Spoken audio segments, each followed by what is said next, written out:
سے اکثریت کا ایمان تقلیدی نوعیت کا تھا، لیکن یہ کہ حضور صلی اللہ علیہ وسلم کی تربیت اور تزکیے اور تعلیم سے، تلاوت آیات اور تزکیہ اور تعلیم و کتاب و حکمت کے ذریعے سے تدریجاً وہ اس اکتسابی اور شعوری ایمان کی طرف پیش قدمی کر رہے ہیں۔ تو یہ وضاحت اس لیے ضروری تھی کہ ہمیں بھی اصل میں اسی کی پوری کوشش کرنی چاہیے۔ ہمیں دولت ایمان وراثتاً مل گئی ہے، لیکن اس پر اکتفا نہیں کر لینی چاہیے، اس پر قناعت نہیں کر لینی چاہیے۔ قناعت نہ کر عالم رنگ و بو پر، بلکہ یہ کہ اس سے آگے بڑھ کر شعوری اور اکتسابی ایمان کی طرف ہمیں پیش قدمی کرنی چاہیے۔ کل جو کچھ پہلی آیت کے ضمن میں عرض کیا جا چکا ہے، وقت کی کمی کے باعث اس کا میں زیادہ اعادہ تو نہیں کروں گا۔ ایک جملے میں یوں سمجھیے کہ پہلی آیت کا حاصل ان فی خلق السماوات والارض واختلاف اللیل والنہار لآیات لأولی الالباب، جس کا مثنیٰ ہے سورہ بقرہ کی آیت نمبر 164، جو وہاں بھی 20ویں رکوع کی پہلی آیت ہے۔ ان دونوں کا حاصل یہ ہے، لب لباب یہ ہے کہ جہاں تک ایمان باللہ کا تعلق ہے، معرفت خداوندی فطرت انسانی میں موجود ہے، پہلے سے مضمر ہے۔ صرف یہ کہ خابیدہ ہے، ڈورمنٹ ہے، وہ شعور کی سطح پر نہیں ہے۔ آیات الہی کا اس میں اصل فعل اور عمل دخل یہ ہے کہ وہ اس شعور کو ایکٹیویٹ کرتی ہے۔ یہ آیات الہیہ آفاق میں بھی ہے اور انفس میں بھی ہے۔ سنوریہم آیاتنا فی الآفاق وفی انفسہم حتی یتبین لہم انہ الحق وفی الارض آیات للموقنین وفی انفسکم افلا تبصرون۔ آیات آفاق میں بھی ہے، برگ درختان سبز در نظر ہوشیار، ہر ورق دفتر اصل معرفت کردگار، اپنے انسان کے اپنے باطن میں، اس کے اپنے وجود میں بھی ہے۔ اور پھر یہ کہ سب سے بڑھ کر قرآن مجید کی آیات ہے، جو اکثر و بیشتر تو انہی آیات کی طرف، آفاقی اور انفسی آیات کی طرف متوجہ کرتی ہیں، لیکن خود ان کے اندر یہ تاثیر موجود ہے کہ انسان کے اندر کے اس خابیدہ شعور کو بیدار کرے، وہ خابیدہ شعور کہ جو اللہ کی معرفت کا انسان کی فطرت میں ودیعت شدہ موجود ہے۔ یہی وہ بات ہے کہ جو ایک حدیث قدسی کے حوالے سے ہمارے ہاں خاص طور پر صوفیاء کے حلقے میں بیان ہوتی ہے، اگرچہ محدثین اس کی سند پر کلام کرتے ہیں، لیکن ہمارے ہاں اکثر و بیشتر مفسرین، یہاں تک کہ صاحب روح المعانی نے بھی ان احادیث کو قبول کیا ہے۔ ان میں وہ حدیث بہت مشہور ہے کہ کنت کنزا مخفیا فاحببت ان اعرف فخلقت الخلق، میں ایک چھپے ہوئے خزانے کے مانند تھا، میں نے یہ چاہا کہ مجھے پہچانا جائے تو میں نے خلق کو پیدا کیا۔ گویا کہ اللہ کی پہچان کا ذریعہ یہ مخلوق ہے۔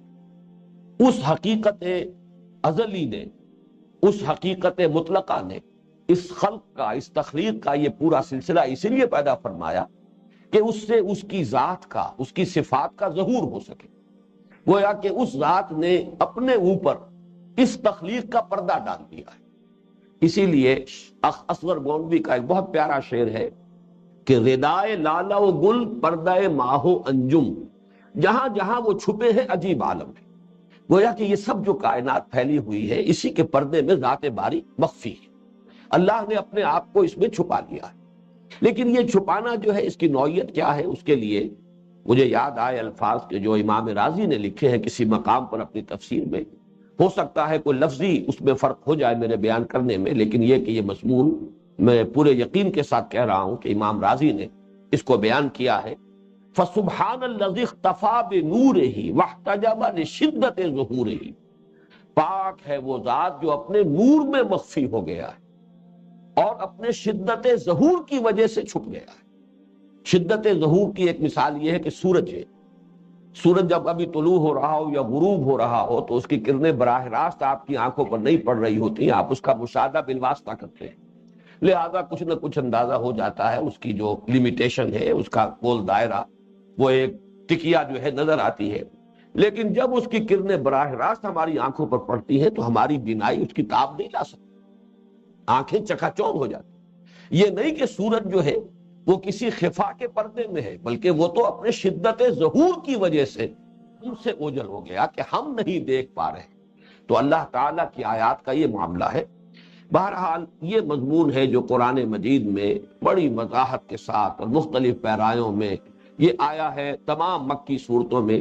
ان مدنی صورتوں میں تو یوں سمجھیے کہ 20واں رکوع سورہ بقرہ کا، 20واں رکوع سورہ آل عمران کا، ان دونوں کے آغاز میں وہ چونکہ طویل تر صورت ہے اس میں طویل آیت آئی ہے، یہ اس کے مقابلے میں نصف صورت ہے، یہاں یہ مختصر آئی ہے، لیکن مضمون ایک ہی ہے دونوں جگہ پر، اور اس کا حاصل یہی ہے کہ اللہ تعالیٰ کی ذات کو دلیل سے نہیں پہچانا جا سکتا۔ کوئی منطق، کوئی فلسفیانہ دلیل اللہ کے وجود کو ثابت نہیں کر سکتی۔ اس کا تو ایک ہی راستہ ہے کہ ان آیات کے حوالے سے پہچانے، اور وہ در حقیقت صرف تذکیر کا کام کرتی ہیں یہ آیات، یاد دہانی، اس لیے کہ اس کا علم جو ہے وہ تو فطرت انسانی میں پہلے سے مثمر ہے۔ اس کو مولانا روم نے بعض حکایات کے ذریعے سے بڑی خوبصورتی سے واضح کیا ہے۔ مثلا ایک حکایت ہے کہ ایک سنگ تراش تھا کہ جو پتھروں سے تراش لیتا تھا، کہیں شیر کی صورت بنا لی، شیر کا مجسمہ بنا لیا، کہیں ہاتھی تراش لیا۔ تو چھوٹا سا بچہ اس کا تھا، اس کا بیٹا، اس نے پوچھا بابا آپ یہ ہاتھی کیسے بنا لیتے ہیں؟ آپ یہ پتھر سے شیر کیسے بنا لیتے؟ تو سنگ تراش نے جواب دیا بیٹا ہاتھی اور شیر تو پتھر میں موجود تھا، اس پر کچھ پردے پڑے ہوئے تھے، میں نے وہ پردے ہٹا دیے۔ ظاہر بات ہے کہ وہ پتھر جو ہے اس کے اندر گویا کہ اس نے اپنے چشم تصور سے ہاتھی کو دیکھا ہے، ہاتھی موجود ہے، لیکن کہاں سے کتنا ہٹا دیا جائے، کہاں سے کتنا تراش دیا جائے، کہاں سے اپنی چھینی کی مدد سے کتنا جو ہے دور کر دیا جائے تو اندر سے وہ ہاتھی جو ہے برآمد ہو جائے۔ اسی طریقے سے ایمان باللہ فطرت انسانی میں ہے، اس پر پردے پڑے ہوتے ہیں ذہول کے، غفلت کے، عدم توجہی کے، یا اس سے آگے بڑھ کر شہوات کے، جذبات کے، خواہشات کے، اپنے من مانے تصورات کے، اپنے تعصبات کے، یہ پردے پڑے، یہ پردے اٹھا دیے جائیں تو اندر سے وہ اللہ تعالیٰ کا ایمان برآمد ہو جائے۔ اسی کو ایک اور بڑی بہت ہی بلیغ جو ہے حکایت کے پیرائے میں مولانا روم نے بیان کیا ہے کہ چین اور غالباً ایران کے مصوروں کا مقابلہ ہوا کہ کون زیادہ ماہر فن ہے، اور یہ کسی چین کے بادشاہ کے دربار میں ہوا۔ اس بادشاہ نے یہ کیا کہ دو دیواریں ایک دوسرے کے آمنے سامنے کھڑی کر دی اور ان کے درمیان ایک پردہ حائل کر دیا۔ ایک ٹیم کو دے دی یہ دیوار کہ اس کے اوپر نقش و نگار بناؤ، جو تمہارا فن ہے اس کا مظاہرہ کرو۔ دوسرے کو سامنے والی دیوار دے دی، پردہ اس لیے حائل ہو گیا، دونوں اپنے اپنے کام میں مصروف رہے۔ آمنے سامنے اس لیے رکھا کہ بیک وقت دونوں کو دیکھ کر ان کا تقابل کیا جا سکے، موازنہ کیا جا سکے۔ ورنہ عام طور پر یہ ہوتا ہے کہ آپ دو چیزوں کا موازنہ کرنا چاہیں تو ایک دفعہ ایک چیز دیکھی، اب نگاہ ہٹا لی، دوسری چیز دیکھی، پھر ضرورت ہوتی ہے کہ پہلی کو دیکھیں، پھر کسی اعتبار سے پھر خیال ہوتا ہے کہ دوسری کو دیکھیں۔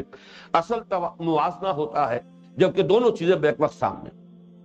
تو جو ایران کے مصور تھے انہوں نے تو بڑی محنت کی، بڑی مشقت کی، نقش و نگار بنائے، پھول بوٹے بنائے، جو بنایا۔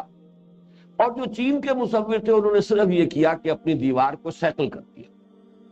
جب پردہ اٹھایا گیا تو وہ ساری محنت جو تھی وہ ایرانی مصورین کی وہ منعکس ہو گئی چینیوں کے اس دیوار کے۔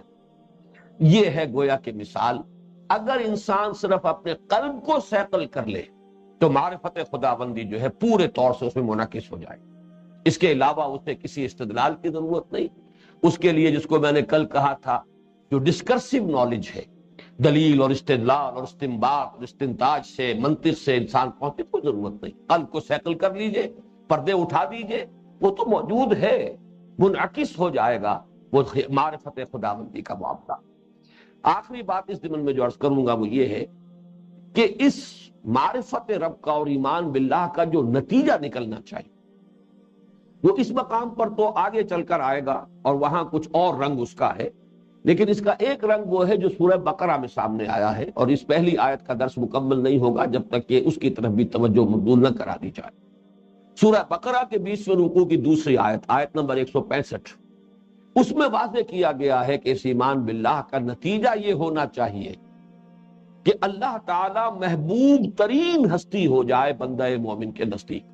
والذین آمنوا اشد حبا للہ، یہ اس کا منطقی ہے۔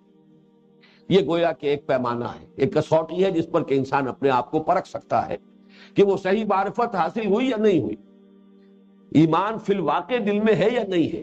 اپنے گریبان میں انسان جھانکے، اگر تو اللہ ہی محبوب ترین ہے ہر شے سے، ہر ہستی سے، تب تو واقعتاً اللہ کی معرفت ہے، والذین آمنوا اشد حبا للہ۔ بلکہ اگر اسی الفاظ کے قالب میں اگر ڈھالیں گے آپ تو سورہ لقمان میں جو ہم نے پڑھا تھا کہ حکمت کا نتیجہ کیا، انشکر للہ، اگر اسی قالب میں ڈھالیں گے تو اس کا نتیجہ یہ نکلے گا والذین آمنوا اشد شکرا للہ۔ جو صاحب ایمان ہے وہ سب سے بڑھ کر شکر گزار ہوں گے اللہ، اس لیے کہ سورہ لقمان میں بھی آپ نے دیکھا ہے کہ یہ نہیں کہا کہ آپ کسی اور کا شکر ادا نہ کرو، شکر کرو، انشکر لی ولوالدیک، شکر کرو میرا بھی اور اپنے والدین کا بھی، اور والدین سے شروع ہو جائے گا۔ جس نے بھی آپ کے ساتھ کوئی احسان کیا ہے، کوئی بھلائی کی ہے، آپ کی کوئی ضرورت پوری کی، تو شکر ادا کیجئے، یہ آپ کے ذمے ہے۔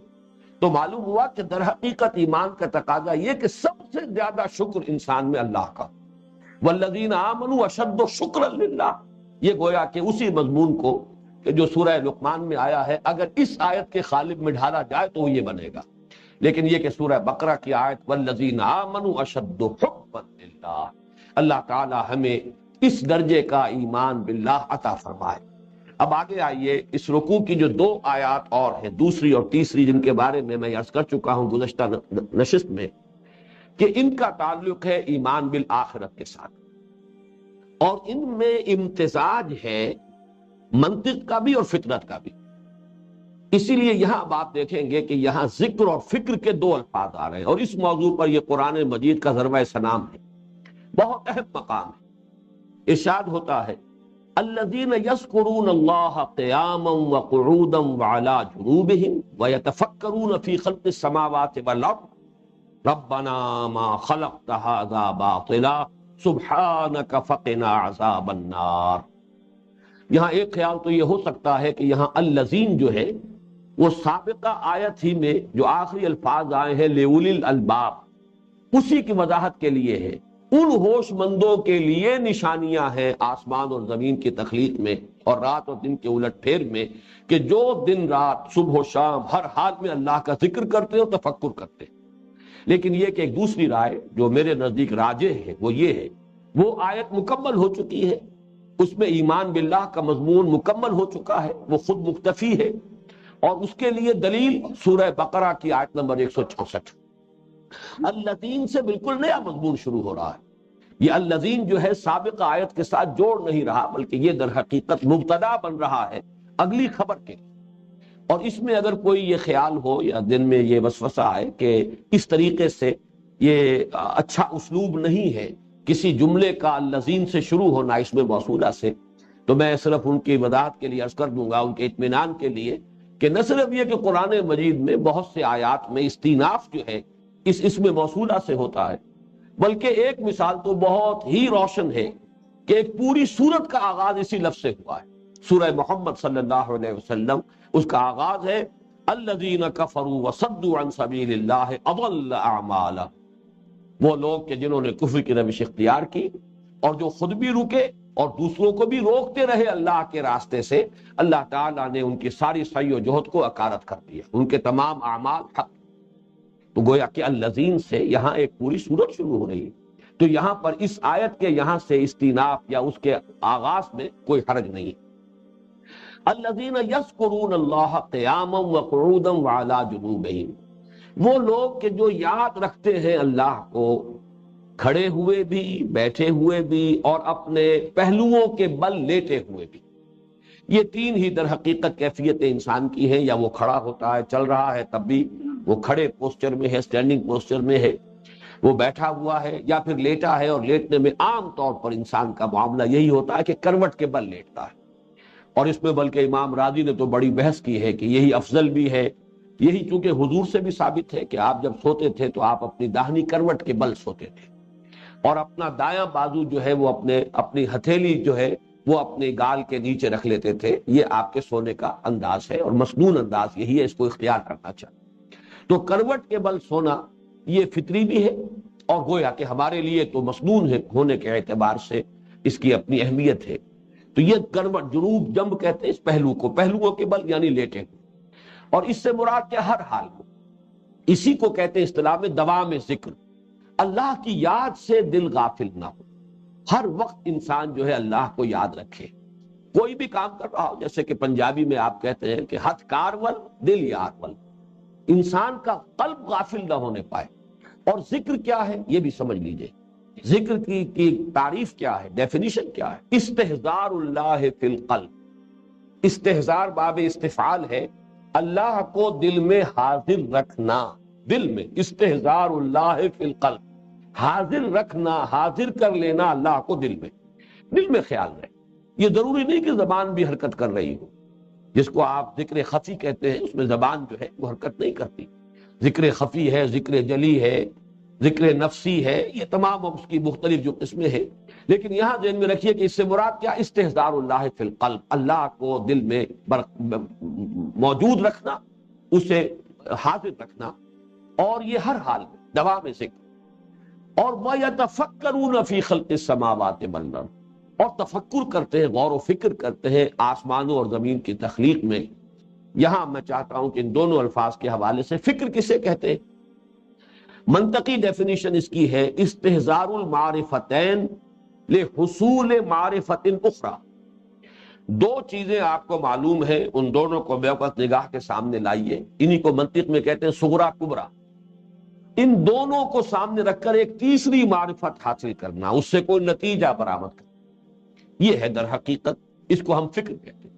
مشاہدے سے انسان نے کوئی بات نہیں اخذ کی ہے، کوئی اور اس سے پہلے اس کے پاس معلومات پہلے سے موجود ہے، ان دونوں کو کمپیئر کرتا ہے، ان کا موازنہ کرتا ہے، ان سے استدلال کرتا ہے، استنتاج کرتا ہے، اور اس سے کی اور نتیجے تک وہ پہنچ جاتا ہے۔ تو استحضار المعرفتین لحصول معرفت اخرى، دو معرفتوں کو، دو جانی پہچانی چیزوں کو بیک وقت سامنے رکھ کر اور ایک تیسری حقیقت تک، تیسری معرفت تک رسائی حاصل کرنا، یہ فکر ہے۔ تو یہ ذکر اور فکر در حقیقت یہ دو چیزیں جو ہے انسان کے لیے جو واقعتاً انسان کہلانے کے مستحق ہوں۔ انسان کہلانے کے حقیقتاً مستحق وہی لوگ ہیں جو صاحب شعور ہوں۔ قرآن مجید نے جو لوگ عقل سے کام نہیں لیتے، بے شعور لوگ ہیں، انہیں حیوان قرار دیا، اولئک کالانعام بل ھم اضل، وہ چوپائے ہیں، فرق صرف یہ کہ دو ٹانگوں پر چلنے والے چوپائے ہیں، یا انسان نما حیوان ہے، نظر آتے ہیں وہ انسان، حقیقت میں حیوان ہے، انسان نہیں۔ لہم قلوب لا یفقہون بہا ولہم اعین لا یبصرون بہا ولہم آذان لا یسمعون بہا اولئک کالانعام بل ھم اضل۔ حیوانوں کا سا دیکھنا دیکھتے ہیں، کتے نے بھی دیکھ لیا کار آ رہی ہے، وہ بھی اپنے آپ کو بچاتا ہے، انسان نے بھی اتنا ہی کچھ دیکھا ہے، تو آخر اس سے کون سا بہت بڑا فرق واقع ہو گیا؟ بکری نے بھی دیکھ لیا کہ یہ درخت جو ہے اس کے پتے مجھے کھانے چاہیے، اور یہ چیز جو ہے یہ میرے کھانے کی نہیں ہے، اتنی پہچان اسے بھی حاصل ہو گئی، اتنی ہی پہچان آپ کو بھی حاصل ہو گئی، تو حیوانی سطح سے اوپر تو نہیں اترے۔ حیوانی سطح تو یہ ہے اس سے اوپر اٹھنا اور انسانی سطح پر آنا، دیدن دیگر آموز سنیدن دیگر آموز، دیکھنا بھی کوئی اور دیکھنا سیکھو، اور سننا بھی کوئی اور سننا سیکھو۔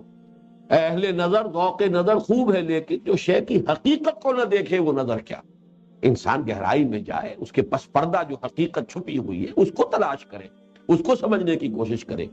اس اعتبار سے ذکر اور فکر اس گاڑی کے دو پہیے ہیں جن سے انسان کا شعور ترقی کرتا ہے۔ اس کو نہایت خوبصورتی سے مولانا روم نے کہا تھا، ای قدر گفتین باقی فکر کو، دیکھو اس قدر تو ہم نے تمہیں بتا دیا، باقی اب خود سوچو۔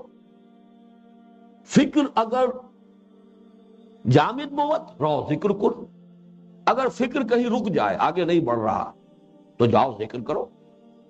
فکر آرد ذکر را در ذکر آرد فکر را در اہتزاز، یہ ذکر جو ہے یہ فکر کے اندر ایک نئی جنبش، نئی حرکت، نیا جوش، نئی پیش قدمی کی کیفیت پیدا کرتے۔ اہتزاز کہتے ہیں کسی چیز کے اندر حرکت کا پیدا ہو جانا۔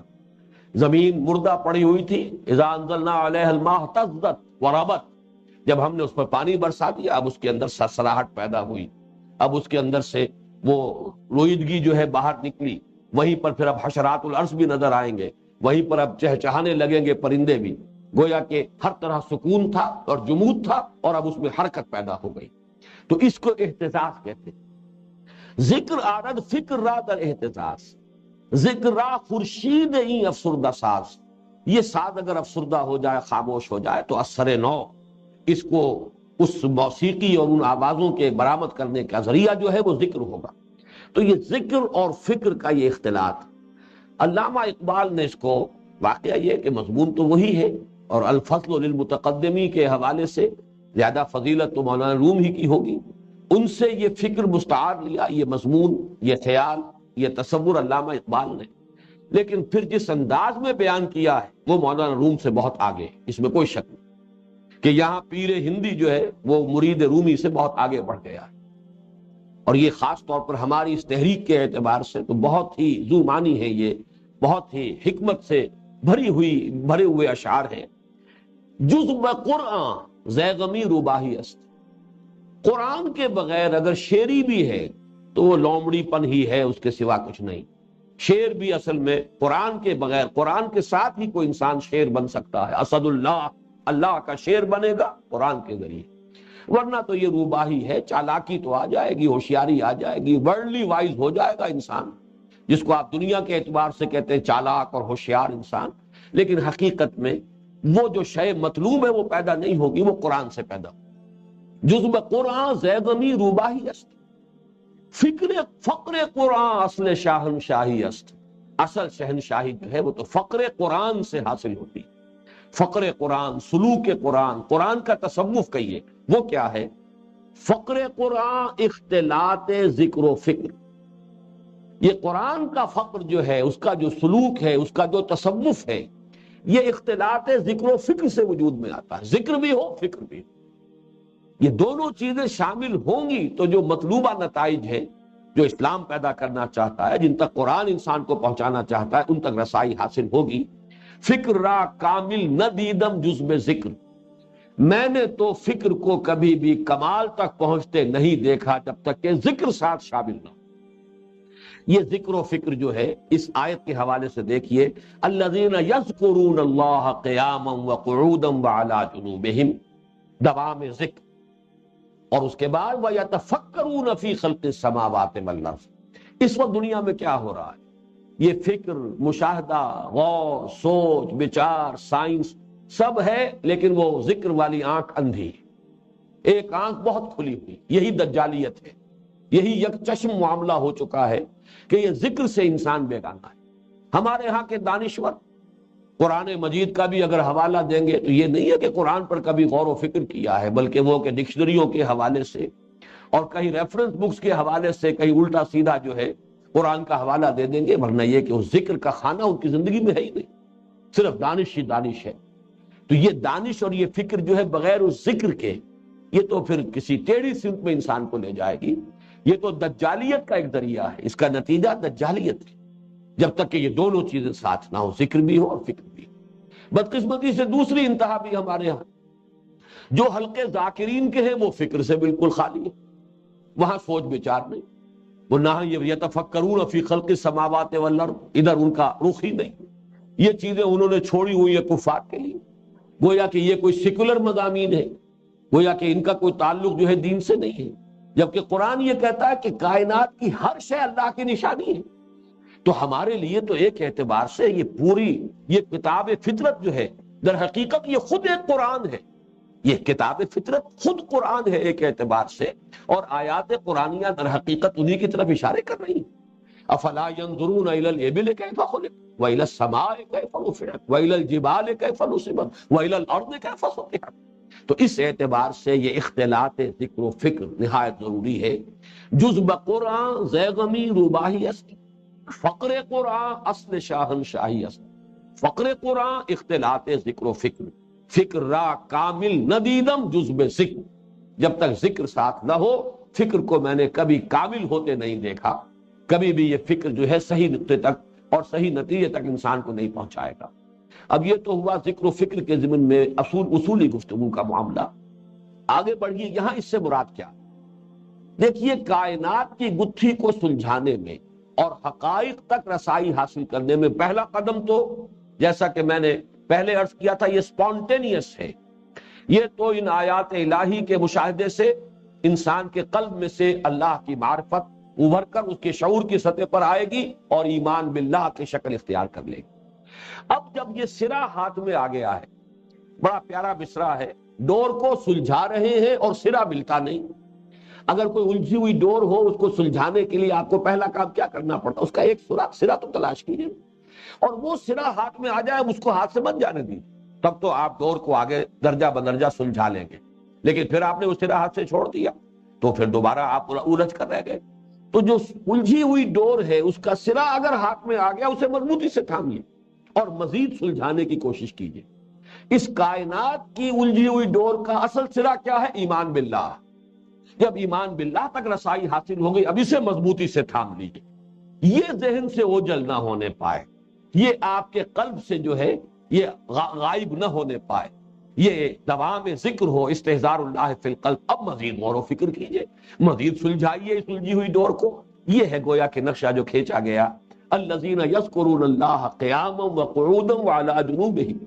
اس الجھی ہوئی ڈور کا سرا اللہ، ایمان باللہ، معرفت خداوندی، اس کو مضبوطی سے تھامو اور مزید غور و فکر کرو، مزید سلجھاؤ، تفکر کرو. وَيَتَفَكَّرُونَ فِي خَلْقِ السَّمَاوَاتِ وَالْأَرْضِ. تو اب ایک نتیجے تک پہنچو گے کہ پکار اٹھو گے، ربنا ما خلقت ھذا باطلا. اے رب ہمارے تو نے یہ سب کچھ بیکار پیدا نہیں کیا، عبث پیدا نہیں. اب اس لفظ پر غور کیجئے، باطل حق کی نقیض ہے، حق کی ضد باطل. لیکن حق کے معنی جیسا کہ ہم نے سورۃ العصر کے ضمن میں بڑی تفصیل سے اس پر گفتگو کی تھی، حق کے کئی معنی. حق وہ شے جو فی الواقع موجود ہو، باطل وہ جو نظر تو آئے حقیقتاً موجود نہ ہو. شراب باطل ہے اس لیے کہ اس کا کوئی وجود نہیں. پانی نظر آ رہا ہے، حقیقتاً پانی نہیں. اسی طریقے سے جو شے عقلاً ثابت ہو وہ حق، جو ثابت نہ ہو وہ باطل. اسی طرح جو اخلاقاً ثابت ہو شے وہ حق ہے. والدین کا یہ حق ہے اولاد پر، پڑوسی کا یہ حق ہے پڑوسی پر اخلاقاً. تو جو وجوب اخلاقی ہے وہ بھی حق، اور جو شے اخلاقاً ثابت نہیں ہے وہ باطل ہے. اسی طرح ایک معنی اس کے ہے جو شے با مقصد ہے، نتیجہ خیز ہے وہ حق، جو بے مقصد ہے وہ باطل.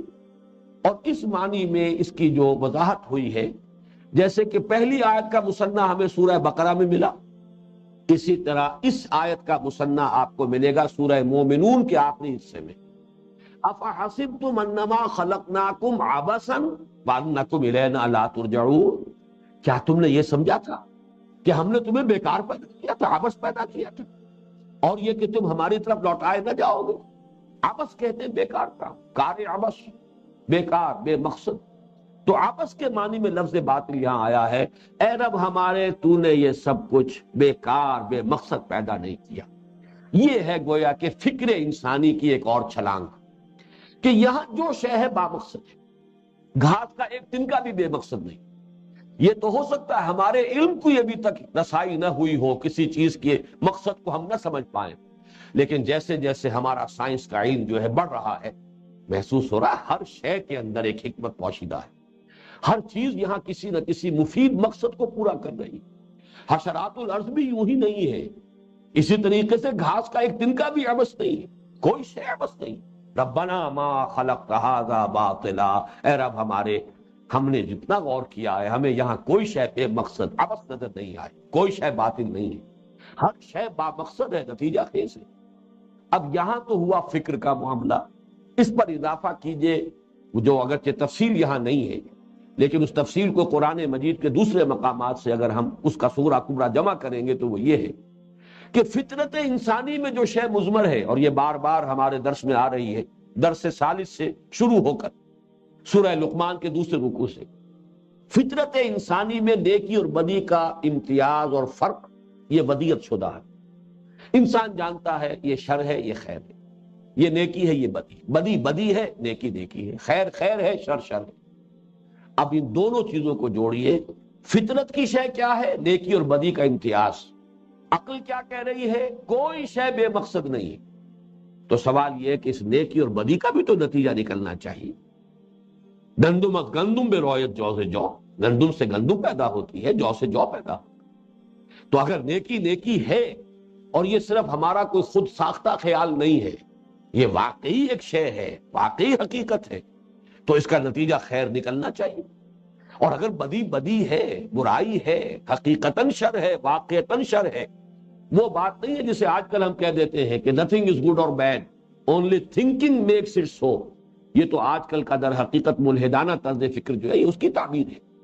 حقیقت واقعی یہ ہے کہ فطرت انسانی حکم لگاتی ہے کہ یہ اچھائی ہے، سچ بولنا اچھا ہے، جھوٹ بولنا برا ہے. جو جھوٹ بولتا ہے وہ اپنے آپ کو کہتا ہے میں مجبور ہوں، کیا کروں، ضرورت ہے، ناگزیر ہے، لیکن یہ کہ اس کو بھی معلوم ہے کہ یہ برا کام ہے جو میں کر رہا ہوں. اس کا ضمیر اس وقت اسے ملامت کر رہا ہوتا ہے کہ تم یہ غلط حرکت کر رہے. اس لیے کہ فطرت انسانی خیر اور شر میں امتیاز کرتی، پہچانتی. تو اس پہچان کا نتیجہ نکلنا چاہیے، یہ اب عقل کا تقاضا ہوا. لیکن مشاہدہ یہ ہے کہ اس دنیا میں تو نہیں نکلتا. اس دنیا میں تو بسا اوقات الٹے نتیجے نکل رہے ہیں. بھلے لوگ یہاں اکثر و بیشتر دیکھتے ہیں کہ ان کے فاقے آ رہے ہیں. برے لوگ، اشرار، جن کے لیے کوئی نہ قانون ہے نہ کوئی ضابطہ ہے، وہ لوگ یہاں عیش کر رہے ہیں. اور یہ کوئی آج ہی کی بات ہے، ہمیشہ کی بات ہے.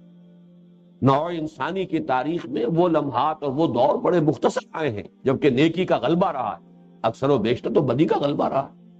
نیکی تو شاذ ہی کبھی آئی ہے حکمرانی کی حیثیت میں. اکثر و بیشتر جو ہے وہ تو بدی ہی کا راج رہا. اور بد جو ہے اور بد کردار لوگ جو ہیں انہوں نے گل چھرے اڑائے ہیں، انہوں نے عیش کیے ہیں، انہوں نے ایوان سجائے ہیں، انہوں نے محل بنائے ہیں، انہوں نے لوگوں کا خون چوسا ہے بلکہ پیا. یہ سب کچھ اس دنیا میں ہوتا ہے. اب اس کا نتیجہ کیا نکلا؟ یہ ہے اب ذکر و فکر کا اختلاط. ذکر و فکر کے اس امتزاج سے جو نتیجہ برآمد ہو رہا ہے، لازماً کوئی دوسرا عالم ہونا چاہیے جس میں کہ خیر کا نتیجہ خیر برآمد ہو، شر کا نتیجہ شر برآمد ہو، اور بھرپور طور پر برآمد ہو. اس دنیا میں تو ایک اور لیمیٹیشن بھی ہے. آپ نے لاکھ کوشش کی ہے اپنا یہ قانونی نظام بنا کر، اور پولیس اور چوکی اور پرچہ اور عدالت، چور کو سزا دی جائے، ڈاکو کو سزا دی جائے، کسی قاتل کو سزا دی جائے، لیکن یہ کہ اتنی لیمیٹیشنز ہیں. اول تو یہ کہ بیل منڈے چڑھنا آسان نہیں، جرم کا ثابت ہو جانا آسان نہیں. وہ تو there's many a slip between the cup and the lip، درمیان میں نہ معلوم کتنے خلا ہے. رشوتوں کا دور چل رہا ہے اور سفارشیں چل رہی ہیں، اور ہر دور میں رہا ہے معاملہ، کوئی دور اس سے خالی نہیں رہا. پھر میں عرض کروں گا بہت مختصر دور ہے وہ جو ان چیزوں سے خالی رہے. اس اعتبار سے اول تو یہ مشکل کہ آپ مجرم کو کیفر کردار تک پہنچائیں، یہ سارے مرحلے طے ہو جائیں، جرم ثابت بھی ہو جائے، گواہیاں مل جائیں، کہیں کوئی رشوت نہیں، کوئی سفارش آڑے نہیں آئی، آپ نے واقعتاً سزا سنا دی. پھر لیمیٹیشن یہ ہے کہ فرض کیجئے کہ ایک بوڑھے انسان نے ایک جوان انسان کو قتل کر دیا. لگتا کیا ہے قتل کرنے میں؟ آج کل تو آپ کو معلوم ہے ذرا سی ایک انگلی کی جنبش ہے صرف. بوڑھا انسان سب کھا پی چکا، عیش کر چکا، اپنے بال بچے پال چکا، زندگی کی ساری جو ہے بہاریں دیکھ چکا، ذمہ داریاں پوری کر چکا. اس نے جوان آدمی کو قتل کیا ہے، جس کی کوئی جوان بیوی بیوہ ہوئی ہے، جس کے کوئی چھوٹے چھوٹے بچے یتیم ہوئے. اس کے کہاں تک اثرات پہنچیں گے؟ یہ بچے جو اپنے والد کے سائے سے محروم ہو گئے ہیں، ان کی تربیت جو ہے غلط رخ اختیار کر کے ممکن ہے کہ انہیں بھی مجرم بنا کر اٹھائے. نوع انسانی کے لیے گویا کہ ایک بہت بڑا نقصان کا معاملہ ہو رہا ہے جس کا کہ حساب لگانا ممکن نہیں، ہیومنلی امپاسبل، کہ اس ایک چھوٹے سے جرم کے اثرات کب تک جائیں گے، کہاں کہاں تک پہنچیں گے، کہاں کہاں تک اس کے اثرات جو ہے ممتد ہوں گے. تو اب آپ بتائیے کہ اگر آپ اس کو پوری سزا دینا چاہیں تو کیا کریں؟ ہٹلر کو پوری سزا کوئی دینا چاہتا تو کیا کر لیتے؟ اس کا ایک ایک ریشہ بھی فورسپ سے علیحدہ کر دیا جاتا، تب بھی اس کے جرائم کی پوری سزا تو نہیں ہو سکتی.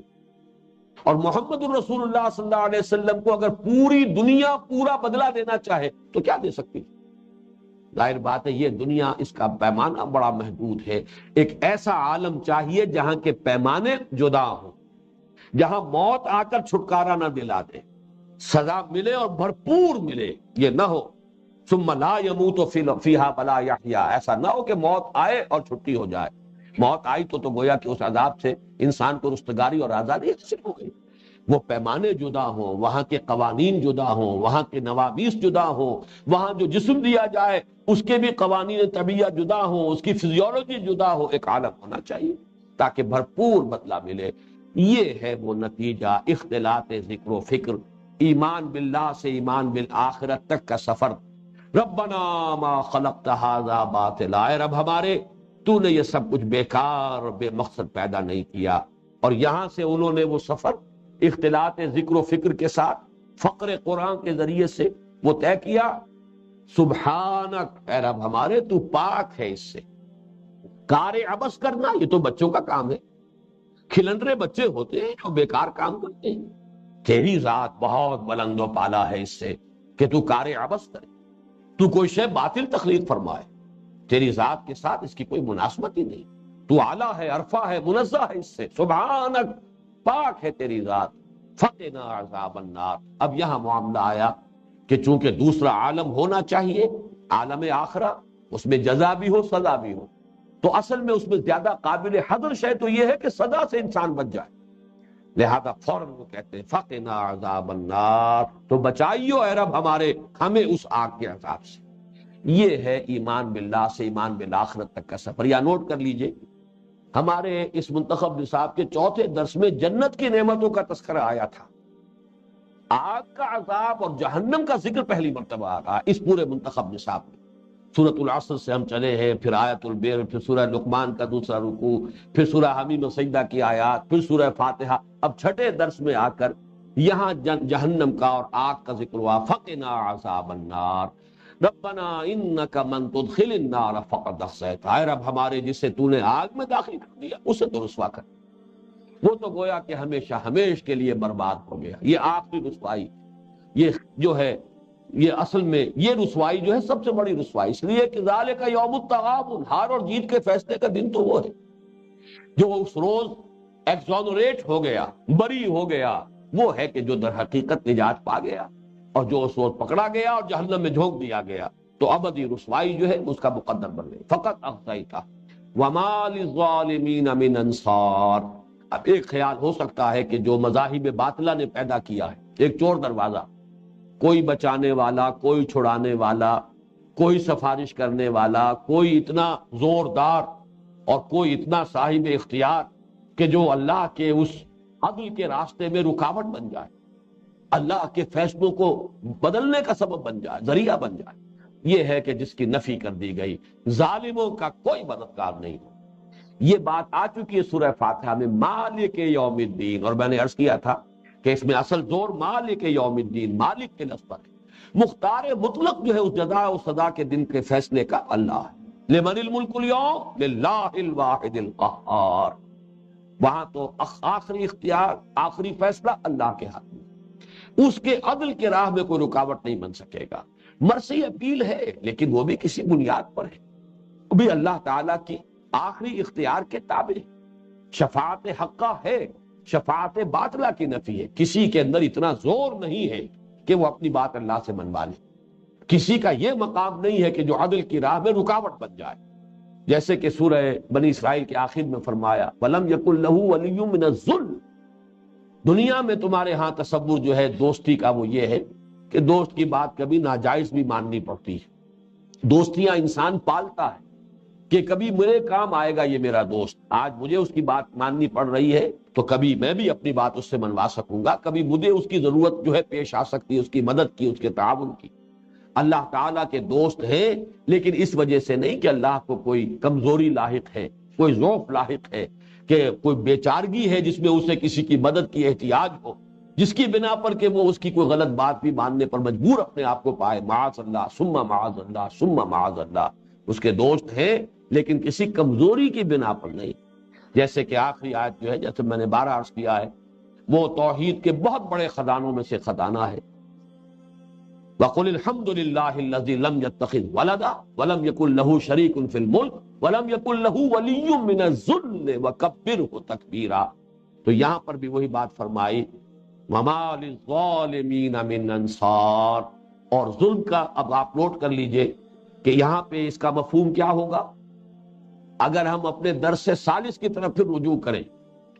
یا بنی لا تشرک باللہ ان الشرک لظلم عظیم. اور اسی آیت کا حضور نے ایک مرتبہ حوالہ بھی دیا تھا جب سورہ انعام کے اندر آیت نازل ہوئی ای الفریقین احق بالامن ان کنتم تعلمون الذین آمنوا ولم یلبسوا ایمانہم بظلم اولئک لهم الامن. تم خود غور کرو کہ مشرکین اور موحدین میں سے کون سا گروہ ہے کہ جو امن کا زیادہ مستحق ہے. یقیناً وہی لوگ امن کے اور اطمینان اور سکون کے اور خاطر قلب کے مستحق ہوں گے، جمع خاطر کے، کہ جو ایمان لائے اللہ پر اس شان کے ساتھ کہ اس کے ساتھ ظلم نہ کرے، ظلم کی آمیزش نہ ہونے دے. صحابہ گھبرا گئے، ایسا شخص کون ہوگا جس نے کسی پر بھی کوئی ظلم نہ کیا ہو، اپنے ہی اوپر ظلم کر بیٹھتا ہے؟ تو حضور نے فرمایا کہ نہیں، یہاں مراد ظلم سے شرک ہے، جیسے کہ سورہ لقمان میں آیا یا بنی لا تشرک باللہ ان الشرک لظلم عظیم۔ البتہ یہ کہ اس شرک کی وہ اقسام جو ہم پڑھ چکے ہیں، ان تمام اقسام کو ذہن میں رکھیے، شرک کرنے والوں کا کوئی مددگار نہیں ہوگا، وما للظالمین من انصار۔ ان دو آیات میں جو اس ہمارے درس سادس کے یہ دوسری اور تیسری آیات ہیں، ان میں یہ ایمان کی طرف تدریجی جو ارتقا ہو رہا ہے، اسی کے لیے لفظ میں نے استعمال شاید اس مرتبہ نہیں کیا، سنتھسس آف ایمان، ایمان کی ترکیب، سنتھسائز کیسے ہوتا ہے ایمان، کس طرح اس کے اجزاء تدریجاً اس کی ترکیب ہوتی ہے، ان کے اندر جو ہے ایک ترتیب قائم ہوتی ہے، ایمان باللہ اور اس کے بعد یہ ایمان بالآخرہ، اور انہی دونوں کو عنوان دیا ہے حضرت شیخ الہند رحمۃ اللہ علیہ نے ایمان عقلی۔